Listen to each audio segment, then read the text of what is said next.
আমি কক্স কুটুমবাড়ি রেস্টুরেন্টের মালিক। আমি এখানে বিজনেস করতে এসে অনেক বিপদের সম্মুখীন হইতেছি। এখানে কালকে আমার এখানে একজন নূর আলম নামের এক ছেলে আসছে, আইসা সে আমার কাছে চাঁদা দাবি করছে যে আমি যদি চাঁদা না দেই আমি এখানে বিজনেস করতে পারবো না।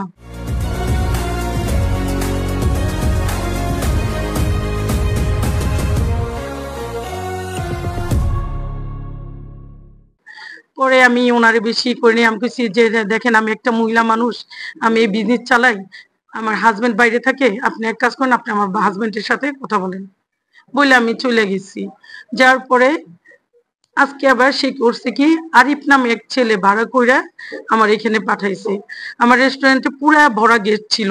গেস্টের সামনে উনি হুন্ডা নিয়ে ঢুইকা সবার সাথে খারাপ আচরণ করছে, ভাঙচুর করছে।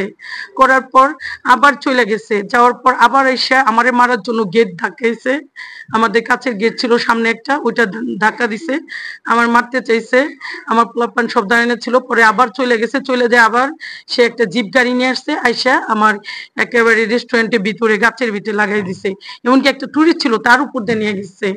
তারা আমার কাছে চাঁদা দাবি করে, কিন্তু আমি একটা মহিলা মানুষ বিজনেস করে আমি কিভাবে চাঁদা দিব তারে? বলে যদি আমি চাঁদা না দিতে পারি তাহলে আমার বিজনেস বন্ধ করে দিবে। আমার হুমকি দেয়া গেছে। আমার প্রশাসনের কাছে একটাই চাওয়া, জেনে আমরা যারা বিজনেস করি কক্সবাজারে তারা জেনে নিরাপত্তায় বিজনেস করতে পারি। আমরা হিসাব করতেছিলাম, ক্লোজ টাইমে টাকা পয়সা হিসাব করতেছিলাম।